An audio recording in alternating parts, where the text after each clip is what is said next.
Morning everyone. My name is Simran Chawla and I am from Government GNA PG College, Bhatapara. आज हम पढ़ने जा रहे हैं नेगोशिएबल इंस्ट्रूमेंट एक्ट 1881 जो कि फर्स्ट वीडियो का कंटिन्यूएशन है। प्रिजम्पशन ऑफ नेगोशिएबल इंस्ट्रूमेंट पढ़ने के बाद जो नेक्स्ट टॉपिक है वो है अदर रूल्स ऑफ एविडेंस, जिसके अंतर्गत हम पढ़ेंगे estoppel against denying original validity of instrument. पहले तो वर्ड एस्टोपल का मतलब हम समझते हैं। एस्टोपल मतलब ये रहता है, ये कहा जा सकता है कि अगर आप किसी चीज़ के बारे में किसी को पहले से आश्वासन दे चुके हो कि ये चीज़ सही है, तो आप अपनी कही हुई चीज़ से मुकर नहीं सकते हो। सेक्शन 120 में यही बताया गया है कि maker of a promissory note, अगर वो प्रोमिसरी नोट बनाया है या बिल ऑफ एक्सचेंज बनाया है या चेक बनाया है, वो वैलिडिटी जो रहेगी इंस्ट्रूमेंट से उससे डिनाई नहीं कर सकता है। Estoppel against the denying capacity of पे टू एंडोर्सी। मैंने एस्टोपल का मीनिंग आपको बता दिया गया। ये सेक्शन 121 में कहा गया था। इसका मतलब ये है कि अगर आप प्रोमिसरी नोट बना रहे हो या बिल ऑफ एक्सचेंज एक्सेप्ट कर रहे हो और आपके ऊपर बात आई कि आपको आगे चल के पे करना है, तो आप हंसी मजाक में टाल नहीं सकते हो भाई। आपको, आप माइनर हो या जो भी हो या उस समय बच्चे थे, आपको पता नहीं था, ये चीज़ आप बोल नहीं सकते, डिनाई नहीं कर सकते। थर्ड है estoppel against the denying signature और capacity of a prior party. Section 122 में प्रोवाइड किया गया है कि आप अपने सिग्नेचर से डिनाई नहीं कर सकते कॉन्ट्रैक्ट के टाइम में।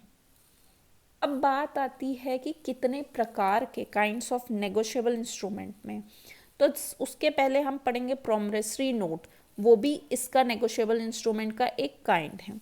Section 4 defines a promissory note as an instrument in writing note being a bank note or a currency note containing an unconditional undertaking signed by a maker to pay a certain sum of money only to or to the order of a certain person or the bearer of the instrument.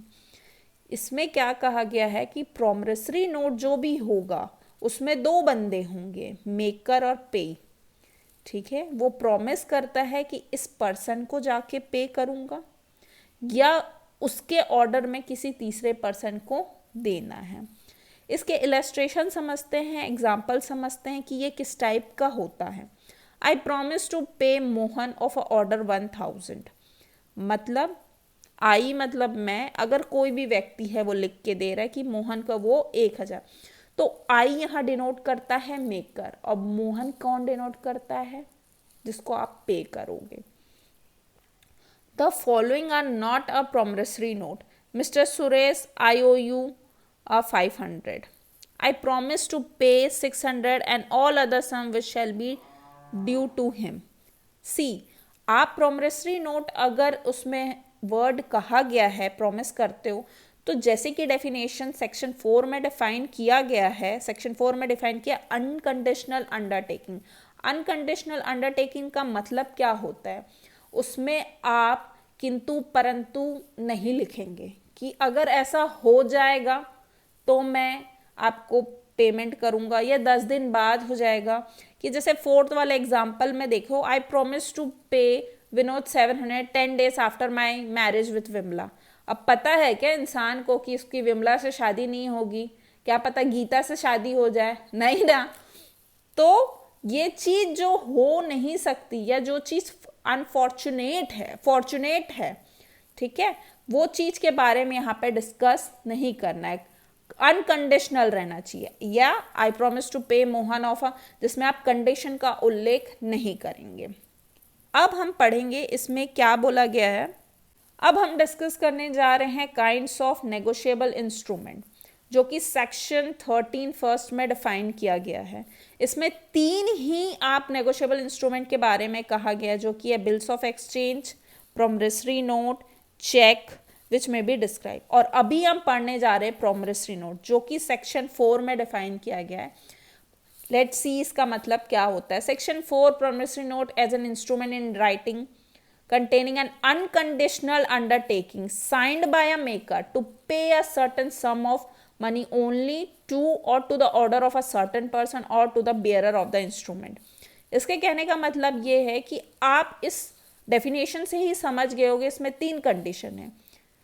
जो promissory note होगा वो signed होगा maker के द्वारा, उसमें लिखा होगा कि मैं इस बंदे को, फलाना बंदे को इतना इतना रुपए दूंगा, और अनकंडीशनल अंडरटेकिंग है।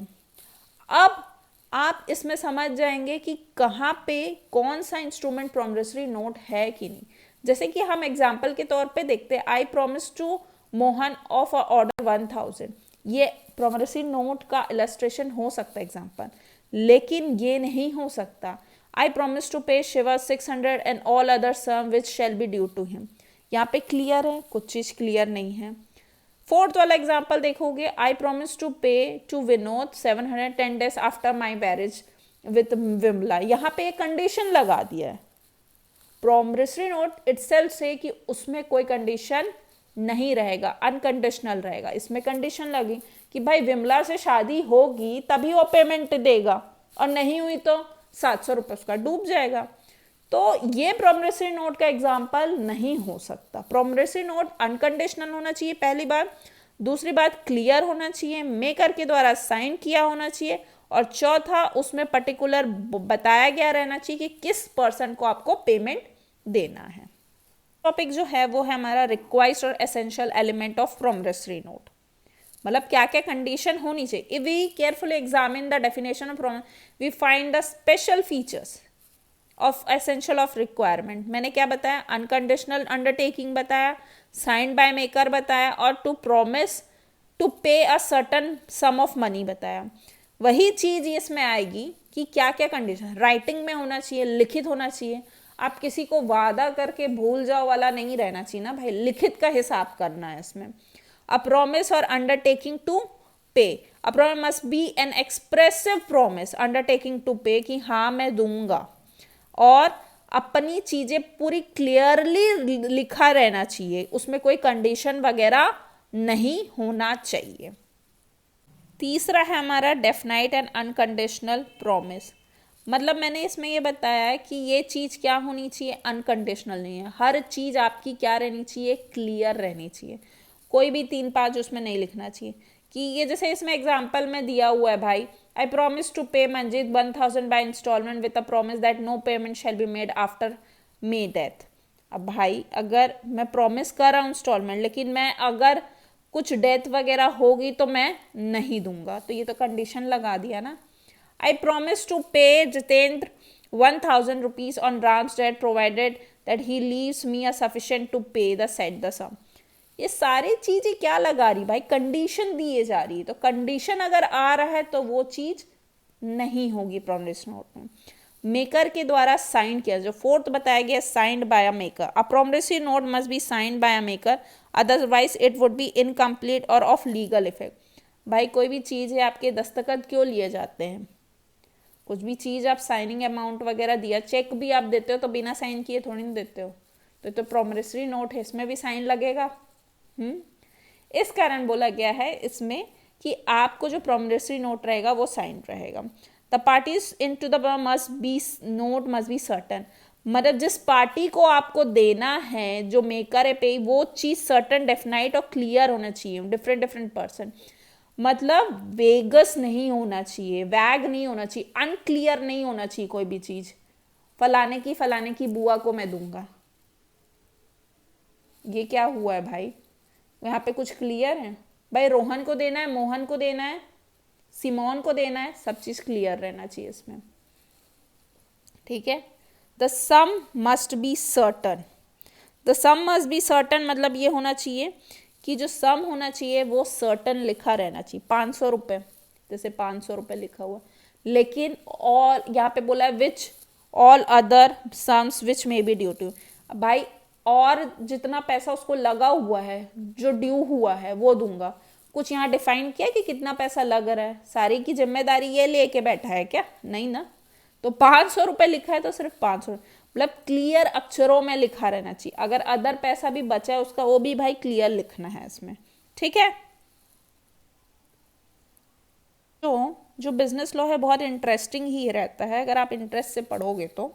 जैसे कि 7 बोल दिया promise to pay money and money only. इसका मतलब क्या हुआ है कि प्रॉमिसरी नोट भी must contain a promise to pay money and money only and money legal tender money of India.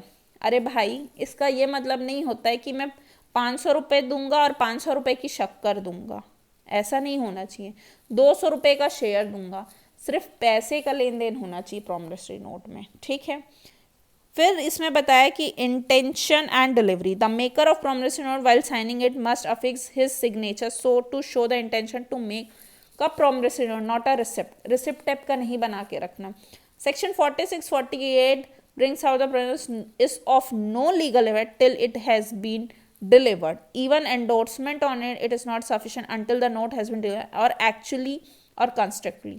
मतलब वो जब तक डिलीवर नहीं हो जाता उसका कोई वैल्यू लीगल इफेक्ट नहीं रहेगा। अदर फॉर्मेलिटीज़ में अपन क्या पढ़ें कि आपका नंबर होना चाहिए, डेट होना चाहिए, प्लेस होना चाहिए, कंसिडरेशन होना चाहिए, अटेस्ट करके रहना चाहिए। ये generally usually found in promise but they are not essential in law. Law में एसेंशियल नहीं है, कानून तौर में एसेंशियल है, लेकिन जनरली देखा गया है। Omission to mention date place where it has meant where it is payable does not invalidate.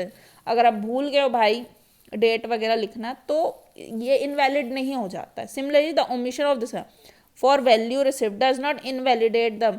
अगर फॉर वैल्यू रिसिप्ट वर्ड भी आप नहीं यूज करोगे तो भी इनवैलिडेट ये नहीं होगा। Because as per section 118 the consideration is presumed to exist, it is also necessary to include the words on demand in the language of promising. However, it must be properly stamped under the। सबसे main important बात ये होनी चाहिए, ये stamped होना चाहिए। क्या होना चाहिए? स्टैम्प्ड होना चाहिए, ठीक है। अब देखिए एक स्पेसिमेन दिख रहा होगा आपको प्रॉमिसरी नोट का। ये स्पेसिमेन मतलब ये क्या है? ढांचा। स्पेसिमेन मैंने हिंदी में ढांचा ही होता है भाई। तो ये इसमें क्या लिखाया हुआ है कि 3000 दे रहा है, कितने 3 महीने आफ्टर डेट के बाद, और प्रॉमिस किसको बोलता है? मधुकर को। और order of 3000 with interest 13 for value receipt. नहीं दे पाया तो 3000 प्लस इंटरेस्ट भी देगा, ठीक है। टू मधुकर 56। इसमें डेट एड्रेस सॉरी नाम और एड्रेस डाला गया, स्टैम्प किया गया किसके द्वारा? सुनील जिंदल के द्वारा। तो आप समझ गए जो आई है वो कौन है भाई? सुनील जिंदल है, ठीक है। ये मोस्ट इम्पॉर्टेंट है, कई बार पूछ देता है एग्जाम में, तो प्लीज़ आप स्पेसिमेन ध्यान रखिए। पूछ दिया और प्लस नहीं भी पूछा है, अगर आप इसको बना के आ जाएंगे तो मार्क्स काटा नहीं जाएगा, आपको उल्टा बढ़ा के दिया जाएगा।